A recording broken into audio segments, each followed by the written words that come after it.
सम्राट अशोक औरंगजेब की तरह ही था।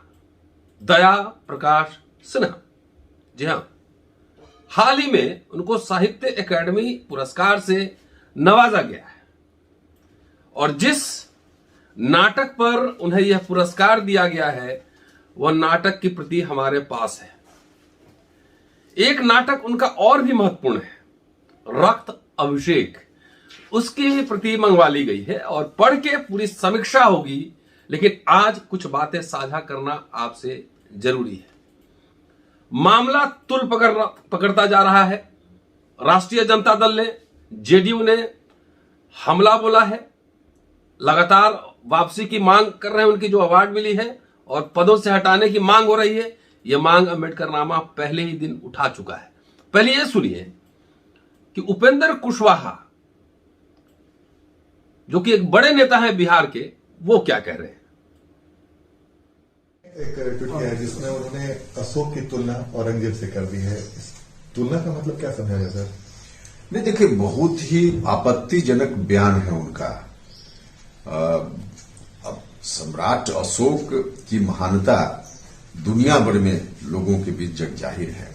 उन्होंने अपने शासन काल में इतना अच्छा किया कि आदमी की सेवा तो आदमी की सेवा, पशु पक्षी पेड़ पौधा, उसको बचाने का भी उन्होंने अभियान चलाया और एक मैसेज, एक संदेश हिंदुस्तान से, उनके माध्यम से दुनिया भर में सत्य अहिंसा का मैसेज दिया।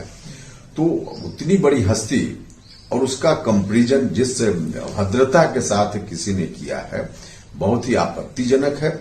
लेकिन दुख इस बात का है कि जिस व्यक्ति ने किया है वह व्यक्ति एक पार्टी विशेष में पदाधिकारी है और उनको कई पुरस्कार से नवाजा गया है। तो हम उनके वक्तव्य का घोर विरोध करते हैं। साथ ही साथ हम कहना चाहते हैं कि उनका जो पुरस्कार है, जो दिया गया है, उनको उसको वापस लिया जाना चाहिए। इस लायक नहीं है जो व्यक्ति इस तरह की टिप्पणी सम्राट अशोक के बारे में करे, तो उनका पुरस्कार वापस लिया जाना चाहिए। और साथ ही साथ पार्टी को भी चाहिए कि कार्रवाई करे, उनके खिलाफ एक्शन हो, और नहीं एक्शन हुआ तो स्वाभाविक रूप से जिस तरह से आक्रोश चारों तरफ से दिख रहा है देश भर से, तो कहीं न कहीं फिर पार्टी का भी नुकसान होगा। दोस्तों, चलिए अब मैं बताता हूं कि आखिर उन्होंने क्या क्या फैक्ट उठाए हैं और कहां से निकाला है। किताब में, ये मेरे पास किताब है, 2 रेफरेंस के अलावा इस किताब में और कुछ भी नहीं है, कोई रेफरेंस नहीं है। और इसकी भूमिका भी पढ़ के सुनाऊंगा और रक्त अभिषेक की भूमिका भी पढ़ के सुनाऊंगा। चलिए, कई उन्होंने जो सवाल उठाए थे कि अशोक कुरूप था, अति धार्मिकतावादी था, मां बाप की आज्ञा नहीं मानता था, इत्यादि इत्यादि। शायद सिन्हा साहब को यह पता नहीं है कि अशोक के ऊपर सैकड़ों काम हो चुके हैं। वो बिब्लियोग्राफी में उनको दे सकता हूं। बहरहाल, उन्होंने सिर्फ अपने किताब में सिर्फ 2 सोर्स दिए हैं और पेज नंबर भी नहीं बताया। इतिहास में इसको बेईमानी बोलते हैं, जबकि अशोक के ऊपर सैकड़ों काम हो चुका है और मेरे पास पूरी बिब्लियोग्राफी है। अगर मान लीजिए कि वे कुरूप थे, अशोक कुरूप थे, तो इससे तो आर्यन सिद्धांत भी साबित हो जाता है कि जो आर्यन विदेशी थे, इसका साबित हो जाता है। तीसरी बात कि यदि वो अपने माता पिता की बात नहीं मानते थे तो फिर उज्जैन और तक्षशिला का गवर्नर कैसे बनाया गया उनको। और 4, जो सब बात गांधी, अंबेडकर, नेहरू, दिनकर जैसे लोग मानते हैं, और जो अखंड भारत का आप नाम सुनते हैं, ये आरएसएस और किसी हिंदूवादी संगठन की देन नहीं है। ये पूरा अखंड भारत, अफगानिस्तान से लेकर पूरा पाकिस्तान और बांग्लादेश और साउथ तक, दक्षिण तक, ये अशोक का बनाया हुआ है। इसलिए आरएसएस और दक्षिणपंथी संगठन ने अखंड भारत की कल्पना को अशोक से ही चुराया है। ये बात मूलतः मैं रखना चाहता हूं। चलिए, अब क्या क्या चल रहा है सियासत के गलियारे में। इंटरव्यू उन्होंने दिल्ली में दिया है, लेकिन देश भर में तो माहौल गर्मी है, बिहार में कुछ ज्यादा गर्म है। पहले राष्ट्रीय जनता दल ने ट्विटर पे लिखा है कि औरंगजेब के बहाने चितपावन संगठन आरएसएस अब महान सम्राट अशोक और बौद्ध धर्म को मिटाने की साजिश में लग गया है। राजद सम्राट अशोक का अपमान नहीं सहेगा। कई दिलचस्प, लल्लन सिंह जेडीयू के अध्यक्ष हैं, उन्होंने लिखा है, 3 ट्वीट उन्होंने किए हैं अब तक जो मैं देख पाया। सम्राट अशोक के लिए अपशब्दों का इस्तेमाल करने वाला व्यक्ति किसी सम्मान के लायक नहीं। इसके विरुद्ध नरेंद्र मोदी सरकार से सख्त कार्रवाई की मांग करते हुए महामहिम राष्ट्रपति जी से आग्रह करता हूं कि इनका पद्मश्री व अन्य सभी पुरस्कार रद्द करें।